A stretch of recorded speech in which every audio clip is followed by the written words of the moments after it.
जय सद्गुरू, जय जय रघुवीर समर्थ, श्रीराम समर्थ. आज आपण श्रीमद दासबोध दशक पहिला स्तवननाम समास पहिला मंगलाचरण यातील 7वी ते 12वी उभी समजून घेण्याचा प्रयत्न करणार आहोत. मागच्या भागात समर्थांनी सांगितले की हा ग्रंथ शुद्ध उपदेश करणार आहे. पुढे ते या ग्रंथात आणखीन काय सांगितलं आहे ते स्पष्ट करतात. आधी आपण आजच्या ओव्या पाहूया. शुद्ध स्वरूपाचा निश्चय, विधेय स्थितीचा निश्चय, अलिप्तपणाचा निश्चय बोलिला असे. मुख्य देवाचा निश्चय, मुख्य भक्ताचा निश्चय, जीव शिवाचा निश्चय बोलिला असे. मुख्य ब्रह्माचा निश्चय, नाना मतांचा निश्चय, आपण कोण हा निश्चय बोलिला असे.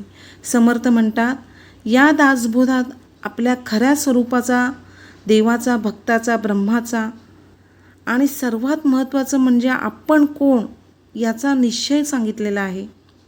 आता मी स्वतःलाच प्रश्न विचारते, मला खरंच माहिती आहे का मी कोण आहे?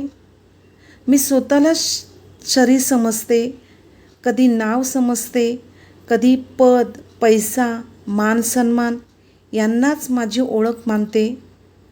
हा दोष आधी माझ्यात आहे. कारण कोणी माझी स्तुती केली तर मला आनंद होतो, कोणी टीका केली तर मन लगेच दुखवतं.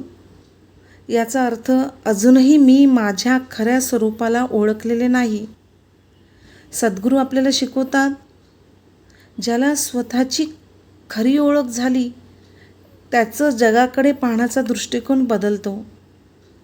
भगवान श्रीकृष्णांनी भगवद्गीतेत अर्जुनाला प्रथम युद्ध शिकवलं नाही. सर्वप्रथम त्याला त्याचं खरं स्वरूप सांगितलं. तू हा नाश पावणारा देह नाहीस, तू अविनाशी आत्मा आहेस. अर्जुनाचा बदल तिथूनच सुरू झाला. तसंच माझंही आहे. जोपर्यंत मी स्वतःला फक्त शरीर समजत राहीन तोपर्यंत सुख दुःख, मान अपमान, लाभ हानी यामध्ये अडकून राहीन. म्हणून समर्थ म्हणतात, सर्वप्रथम मी कोण याचा निश्चय झाला पाहिजे. आता पुढची ओवी पाहूया. मुख्य उपासना लक्षणं, नाना कवित्व लक्षणं, नाना चातुर्य लक्षणं बोलिले असे. समर्थ सांगतात, या ग्रंथात खरी उपासना कोणती, खरं चातुर्य कोणतं आणि खरं ज्ञान कोणतं हेही सांगितलं आहे. मी स्वतःलाच विचारते, मी उपासना का करते? लोकांनी मला धार्मिक म्हणावं म्हणून, की माझं मन परमेश्वराशी जोडावं म्हणून? हा प्रश्न आधी मी स्वतःला विचारले पाहिजे. सद्गुरू सांगतात, उपासना म्हणजे फक्त माळ फिरवणं नाही. उपासना म्हणजे प्रत्येक क्षणी मन परमेश्वराकडे वळवणं. जशी लहान मुलांची नजर आईवर असते तसंच भक्तांचं मन देवावर असलं पाहिजे. आता पुढची ओवी पाहूया. मायद्भवाची लक्षणं, पंचभूतांची लक्षणं, करता कोण हे लक्षणं बोलिले असे. समर्थ सांगतात, या दासबोधात माया म्हणजे काय, पंचमहाभूतांचे स्वरूप काय आणि सृष्टीचा खरा करता कोण आहे हे स्पष्ट सांगितलेले आहे. आता मी स्वतःलाच एक प्रश्न विचारते, मी एखादं काम यशस्वी झालं की काय म्हणते, हे मी केलं, माझ्यामुळेच झालं. हा दोष आधी माझ्यात आहे. माझ्याही तोंडून असे शब्द अनेकदा येतात. पण जरा शांतपणे विचार केला तर, श्वास मी निर्माण केला का? हृदय मी चालवत आहे का? सूर्य उगवतो, पाऊस पडतो, धान्य उगवतो, यापैकी एक तरी गोष्ट माझ्यात आहे का? नाही.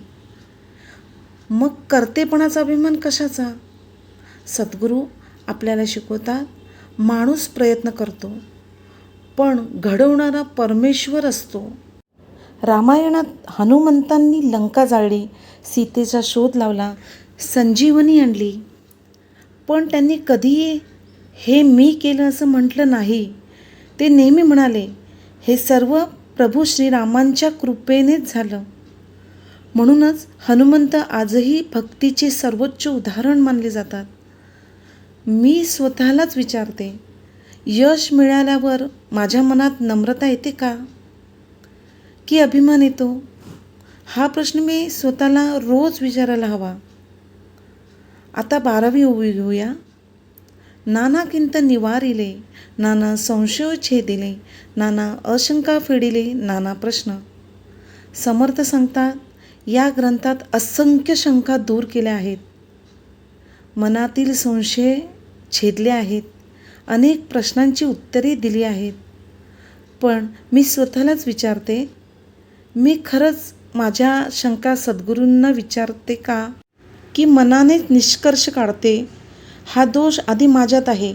कधीकधी माझं मनच माझं गुरु बनतं आणि मग ते मनच मला चुकीच्या दिशेने घेऊन जातो. महाभारतात अर्जुनाच्या मनातही संशय निर्माण झाला होता. जर त्याने तो संशय श्रीकृष्णांसमोर मांडला नसता तर भगवद्गीता आपल्याला मिळालीच नसती.